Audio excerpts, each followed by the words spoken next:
Hello all and welcome to Within the Media podcast. I'm Nick and I'm a level 3 media student here at Fareham College, and with me is my fellow classmate Clark. I'm Clark. I also do level 3 media here at Fareham College. So what we're going to be discussing in this episode of Within the Media. Today we'll be discussing our favourite film movements.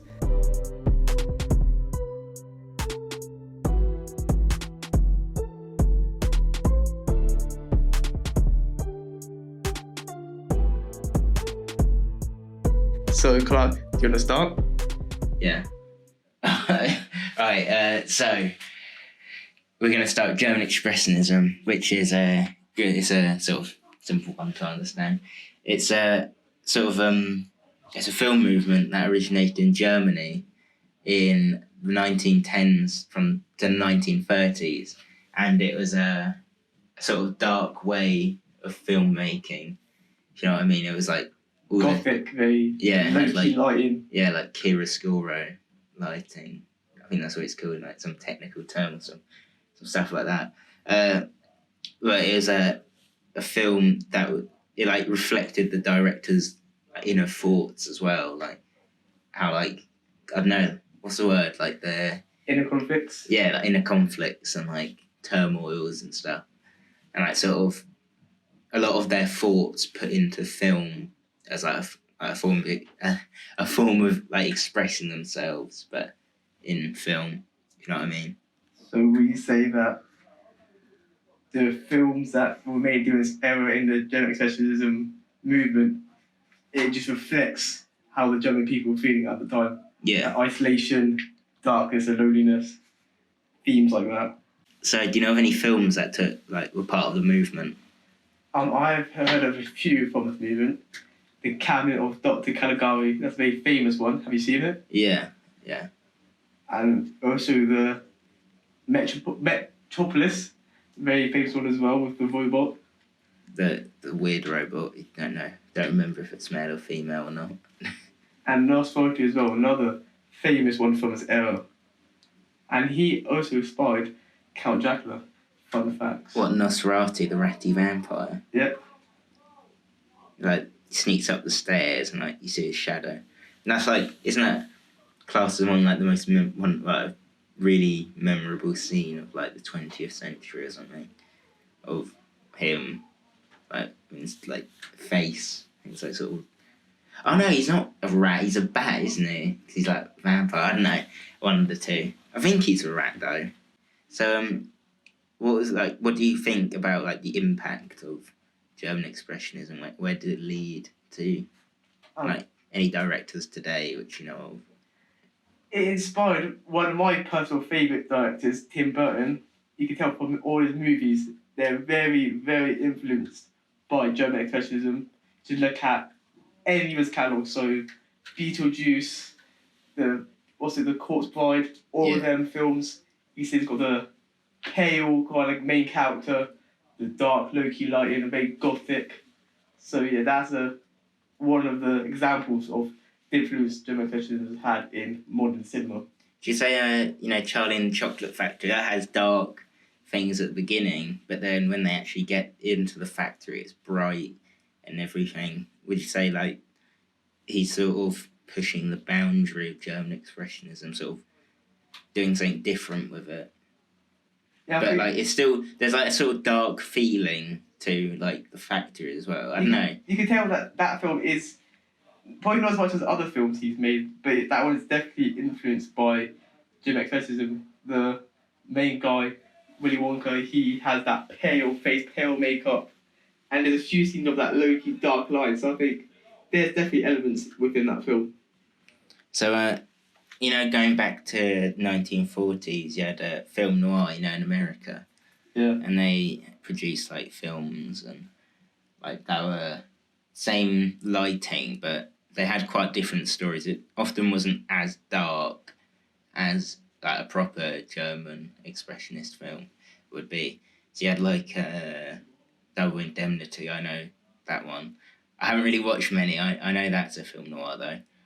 And have you heard of that new film? Not new, old film, but like Sin City, isn't that a film noir, but like made in the modern day, sort of? Yeah, wasn't that by who's the director of that one? I don't remember. I know the actual creator was Frank Miller. I don't know who actually directed it, but yeah, that has very similar elements from film noir, he said, and even German specialism, with that low-key lighting, that pale face. So that's another way. It's not obvious that is inspired by it, but you can tell it definitely is inspired by German specialism.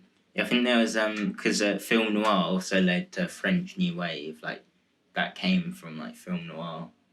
Like it sort of was, but not like didn't come directly from it. It was French New Wave was inspired, I think, by film noir. So you know, like Breathless and like sort of that's a French New Wave film. That's like going into French New Wave. So we see like film noir is kind of like the bridge between German expressionism and French New Wave. Yeah. Because the French New Wave is, I can see how that connects to film noir, that realistic, kind of gritty kind of vibe to it. Yeah. So you know of any French New Wave directors while we're on the topic? I know of a few very famous ones who pioneered this movement of films.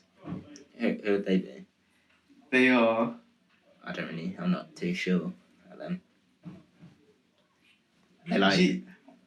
excuse me for my pronunciation of these French names. They are Jean-Luc Godard, Francis Truffaut, and Claude Chabot.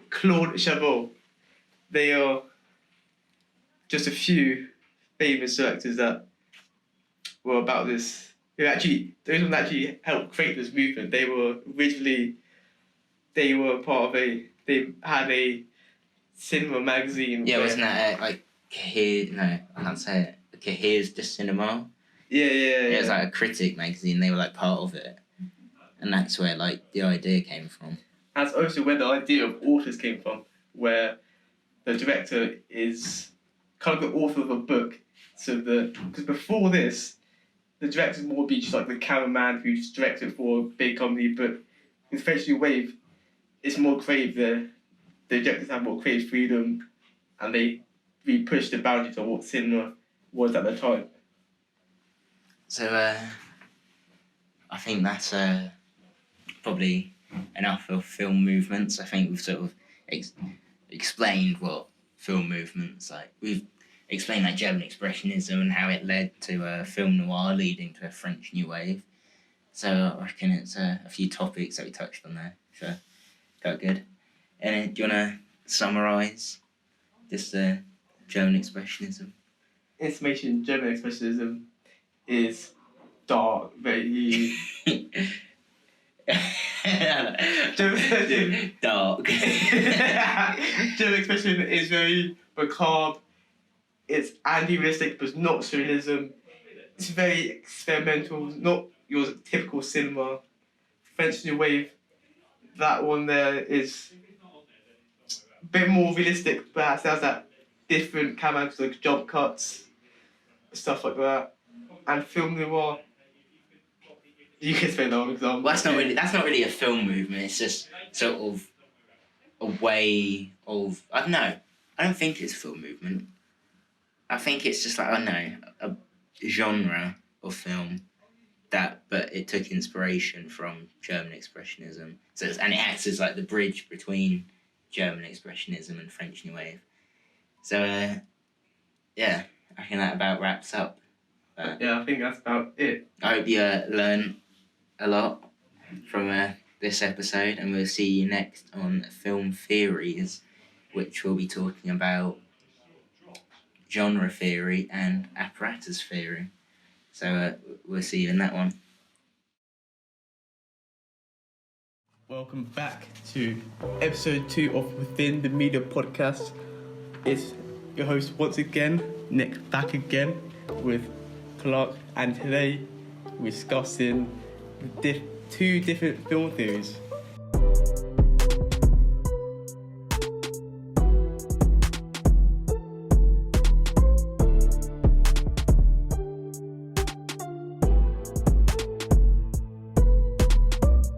first one we're looking at is genre studies, which Clark will take away.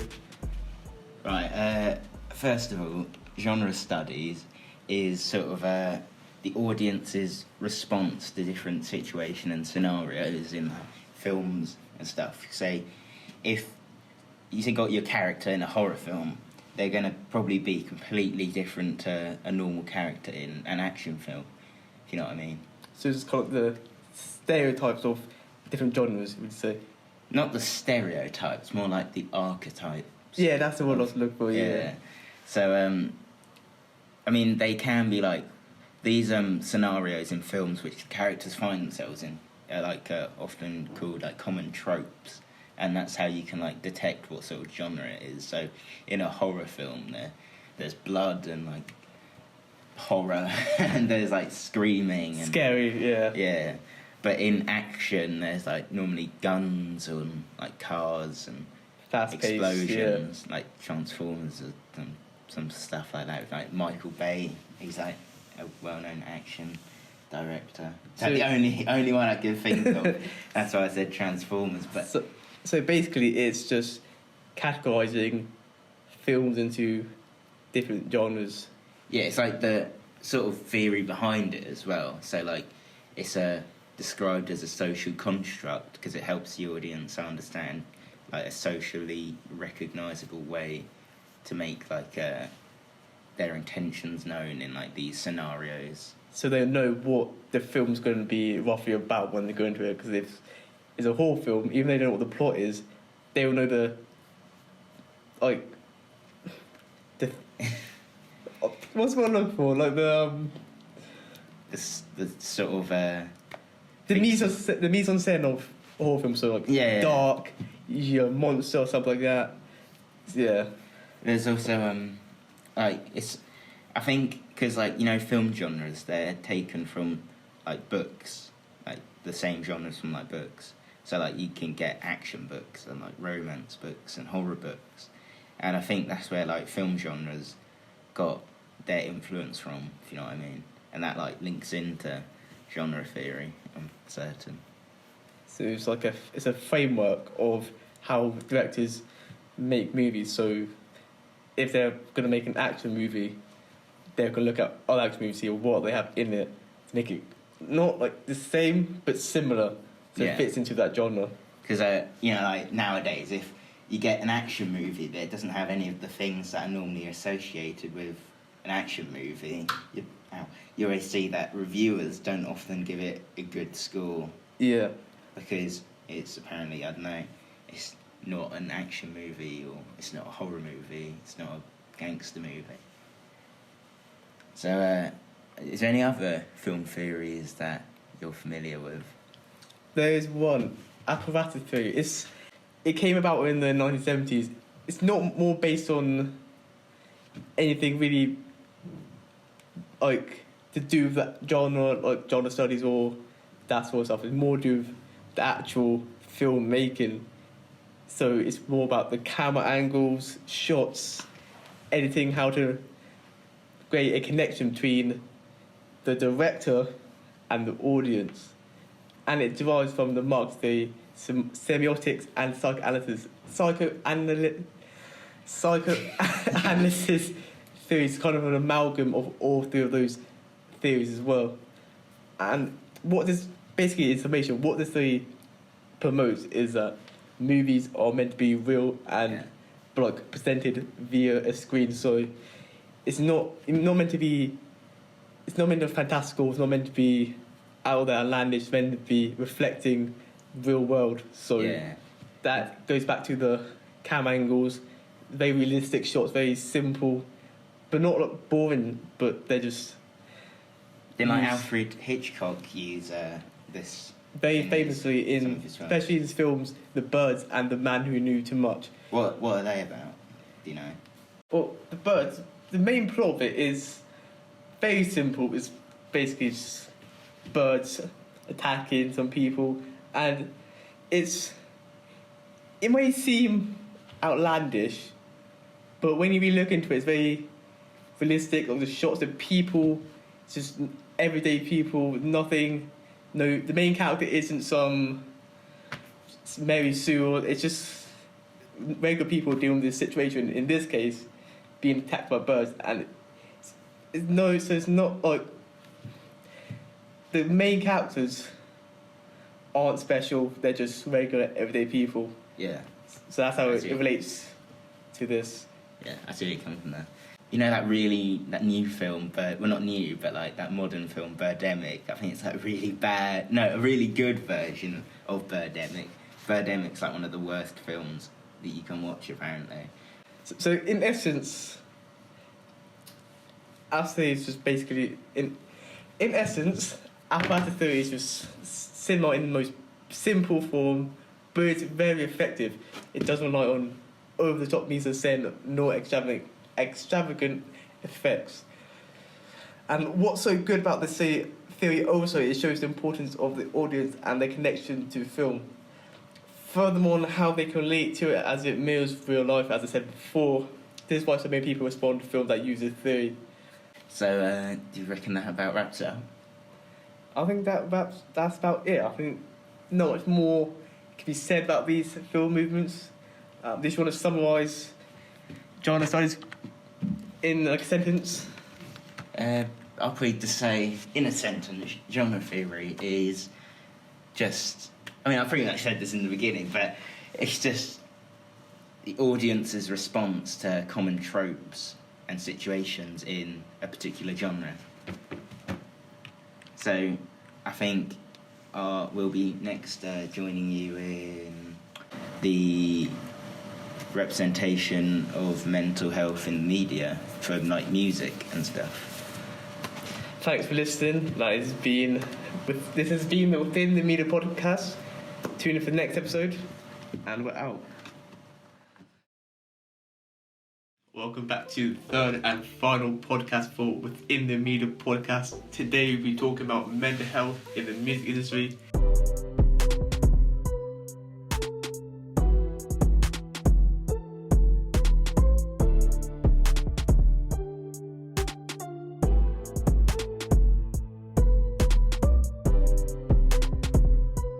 So Clark, take it away. So, representation in the media of mental health in the music industry, and like relating to other bits, like other industries like the film or TV, it's sort of, there's a mixed sort of feeling towards it, I think. What do you think? I think being in front of a camera or in the limelight, it really can affect a person. They've been that famous. It like, don't know how best to describe it, but like, I don't know. It's just... So, pressure. Yeah, there's a lot of A lot pressure. of pressure. I feel like, I don't know, I feel like the media can make it worse. Like, you know, recently, like, Johnny Depp and, like, Amber Heard. Yeah. Isn't, like, Johnny Depp going through some shit? Some stuff at the moment. Yeah, and people paint him as a bad guy, even though...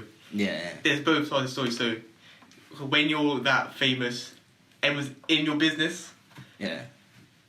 So it just affects the mind with depression, anxiety, all of that. So, like, in the music industry, do you think it's like... I think it's the same. It's, like, exactly the same. Very similar, yeah. So, like, it's the pressure, but, like, behind the microphone. But they can be on stage or, like, filming a music video, but it's still, like, the pressure is there. They may seem on the outside very, like, brave, very out there, but really they have all this mental health issues as well in the background that people don't even know about. Yeah, I think it affects their lyrics as well, because, like, they normally write about personal experiences. And I know someone who, like, writes about his, like, personal experience in music, but we'll get to that later. But, so, like, when they write their lyrics, they, like, sort of pull, like, their emotions and that into it. So it sort of, like, reflects, I think, from their music, like, sort of, I don't know how to word it, but it's like they like sort of make it known in their music, but whether like people choose to even listen like to it, they like might just listen to the song because they like it, and they might know, like other people might know like what the artist is going through, but they don't really care like, as such, because like the media, they don't really pay that much attention to how people actually feel rather than how they are. You know what I mean? Yeah, very similarly, I think actors as well can use their mental health issues to help them act, and they use like how musicians use their music as the way to express their feelings. The actors do that when they're performing from the camera. Yeah. I know. Have you seen the film Goodfellas? No, I've not. Oh, it's like a gangster film, and there's a scene in it where you pistol, like the main character Henry Hill, he like pistol whips some man, and like just like before they filmed that, his like mum died during filming, and he like said that he was like angry and like sad, so he like sort of channeled that into his acting. Yeah, so like an example of what I was saying. Or Yeah. How, and there's a movie by, I believe, can't remember which director it is, but I've heard of Shutter Island. Oh, is that Martin Scorsese? That's yeah. Yeah. It's about these two detectives. They go to this mental health island, and the whole film is basically around mental health and how our society treats them and how they're like affected by that Yeah. and the realities of it. So that's another example of that in the media. I think like a more recent example would be Joker.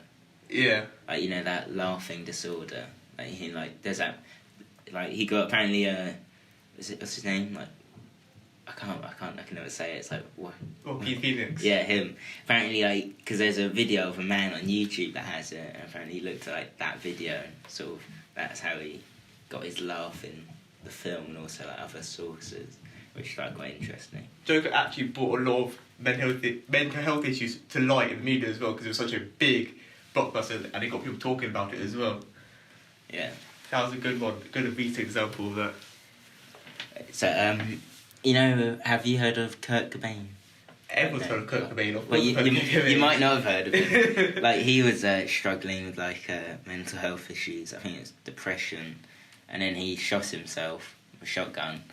And it was, like, sort of a big thing back then, because everyone thought his wife had something to do with it. But it was actually, like, all him. So I think that's, like, a musician that's sort of been, well, majorly affected by that. And going back to media, an actor who very similarly killed himself with Heath Ledger, another Joker, which after the film of Dark Knight and that released, he took his own life, unfortunately. So it shows that mental health really has an impact in the music industry, media, these actors. Yeah. A lot of them do kill themselves. I don't think it's like shown enough in media as well. Yeah, it's not represented enough, not shown.